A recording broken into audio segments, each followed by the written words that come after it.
তার কারণটা হচ্ছে যে এখানে মনে রাখতে হবে যে আফগানিস্তানের বিদেশ মন্ত্রীর যে ভারত সফর, এইরকম একটা পরিস্থিতিতে টাইমিং, কূটনীতিতে তো টাইমিং খুব ইম্পর্টেন্ট, খুব গুরুত্বপূর্ণ।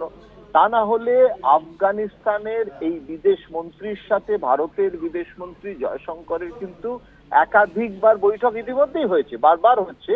তার কারণ আফগানিস্তানের তালিবানি জঙ্গিরা তারা যখন আফগানিস্তানে ক্ষমতা দখল করে এবং সেখানে তারা সংসদীয় ব্যবস্থায় আসে, তখন তারাই কিন্তু পাকিস্তানের সাহায্য না নিয়ে ভারতের সাহায্য প্রার্থী হয়।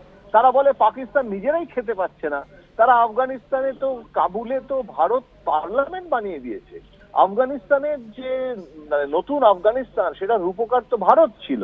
সুতরাং আজকে যদি তালিবানিরা বিদ্রোহ করে ওখানকার স্থানীয় রেজিমকে সরিয়ে দেয়, মানে ধরো শেখ হাসিনাকে সরিয়ে দিয়ে ইউনুস আসে, এবং সেই পরিস্থিতিতে যে নতুন আফগানিস্তান, ঠিক যেরকম বাংলাদেশ একটা নতুন সরকার হয়েছে কিন্তু এখনো বাংলাদেশের তো সেই সম্পর্ক গড়ে ওঠেনি, কিন্তু সেখানে কিন্তু ভারত আফগানিস্তান ঐক্য গড়ে উঠেছে।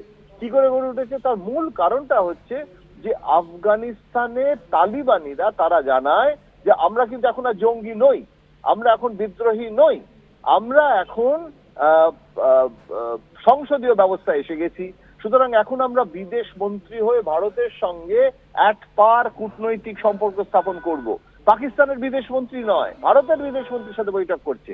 এবং এসসিও নামের যে সংস্থাটা, সাংহাই কোঅপারেশন অর্গানাইজেশন, যেটাতে আফগানিস্তান আছে, সেই সংগঠনেরও যে বৈঠক হয়, সেখানেও কিন্তু আফগানিস্তানের বিদেশ মন্ত্রী আসেন।